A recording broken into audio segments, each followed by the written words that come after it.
Hi everyone and welcome back to my channel. Today I'm here to share with you all a craft with me. I will be making some banner pennants for a swap posted by Tamika in her Patreon group. I'm going to be using those stitch rosettes and creating 8 3x4 little banner pennants, and I realized that I'd only cut out 6 in the pattern cardstock, and that cardstock is the MME Splendor cardstock, so I needed to cut out 2 more. So here I am just cutting those out with my guillotine.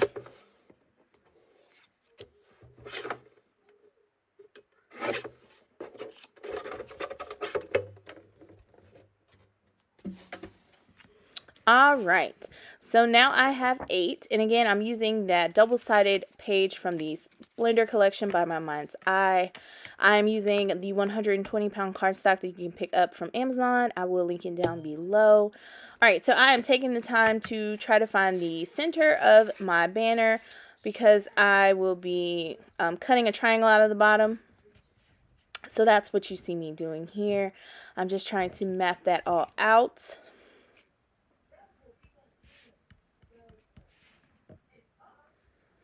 And I decided to go ahead and just kind of eyeball it. I wasn't aiming for perfection with these banners. I just wanted to make something that looked really nice. Sometimes when you aim for perfection, it just complicates the whole process. And I did not want that. I wanted these to be simple banners that just show my style. So that's why I'm using this floral page. I'm using these stitch rosettes. I just think they are so beautiful, and I picked those up off of Etsy from the Papery box. I'm not sure if she's still around, but I picked those up maybe a year or 2 ago, and I've just been holding on to them. Alright, so here I'm just going to take my scissors and roughly cut out the shape, you know, following along from that top cutout to get my banners how I need them. Alright, so here you are going to see me taking my base layer and cutting the tails out of those. I am going to be hand cutting just for ease of what I had going on.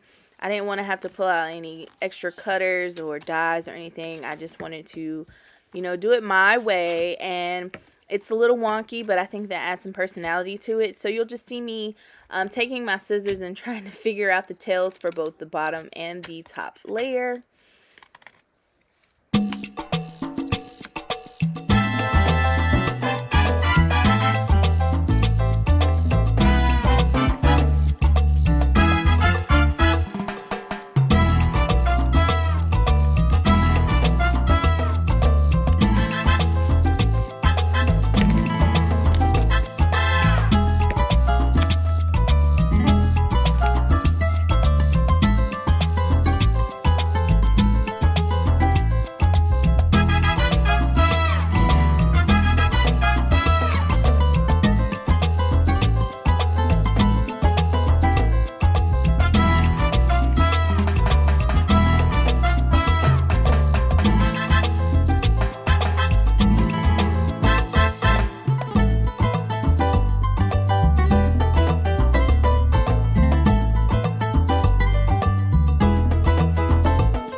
Alright, so now all of my pieces are stitched.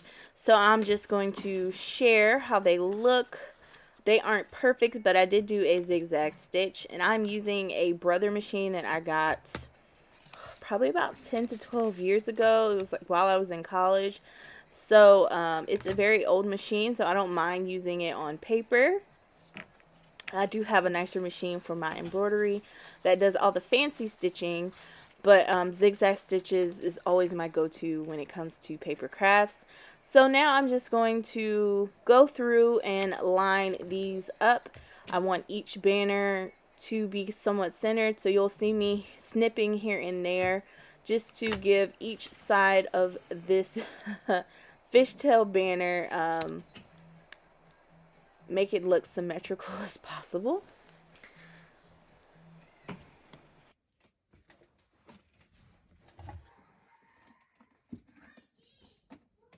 Alright, so now that my banners are stitched, you're going to see me not only trim some of these fishtail ends, but you'll also see me trying to do my placement. So I have these beautifully stitched rosettes once again, and then I'm going to pull out my bows. I know I want bows to be on there because I love using bows and I just love bows. I'm using this rosette, and then I'm also going to pull out the sticker sheet later on and just figure out how I want everything to look.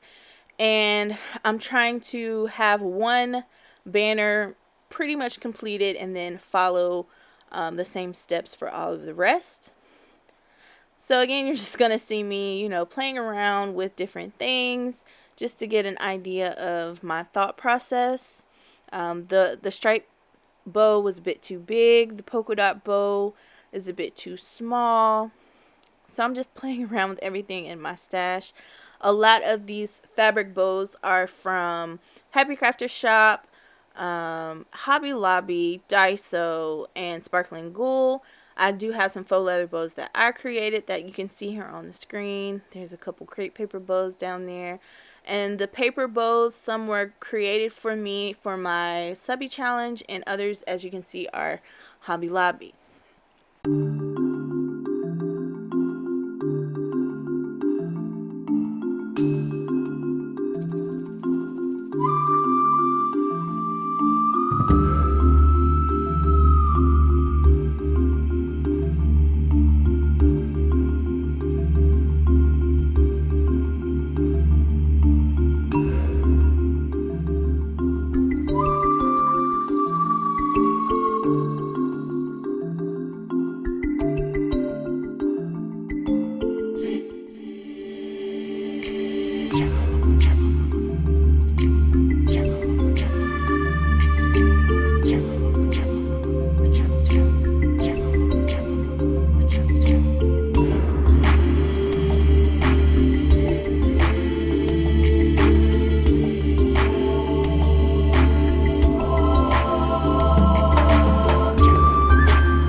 So once I've pretty much gotten the process down, you're just going to see me repeat it. I did, again, play around with more bows. I found even more in my stash. You'll also see me, adding some foam here and there to pop things up.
right, so here are how my banners turned out. They are 99% complete. You'll see me here just adding on the back these little info cards that I cut out. I don't think it was a requirement, but I always like to include those when I'm doing swaps with memory indexes or banners or, you know, larger things, just to have some information about me. And if someone is hanging this up in their craft room, I mean, later on down the line, you want to know, like, who made what. Since this pennant was representative of me, at least that's what I was striving for, I just wanted to include my information on the back. So I did end up adding more elements to this. I went back in and added some puffy hearts, and those little hearts are from Spellbinders. I'll link them down below if they're still available, but I used to pick them up all the time when they have these clearance sales, because there's like 20 or 25 of them in each pack, and they just come in handy. So what I ended up doing, and I just left the footage out because this video would be 20 times longer, I used my scraps to add the tabs to the top. So those are 1-inch tabs. The base white paper is 1 inch, and I just matted a layer of the floral paper on top, and then used my crocodile to create the holes and insert those eyelets. Those eyelets do come from AliExpress. If I can find the link, I will link it down below. But I added those as well. I tried to pull out the colors from the paper collection. And yeah, so this is what I was left with. I also went back and added some white Nuvo drops. If you look in the left bottom tail of each of these banners, you'll see little dots. So I did 2 little dots with the white because I wanted that to pop more as well. And I did go back in with stickles and add gold stickles to the centers of each of the flowers. You should be able to see that, but I just felt like there needed to be more sparkle, a little bit more bling. So there is that pink gem in the right top corner. But other than adding my information, I didn't really do anything else to these. So yeah, guys, this was my process for making these banners. Thank you for sticking around, and have a great day.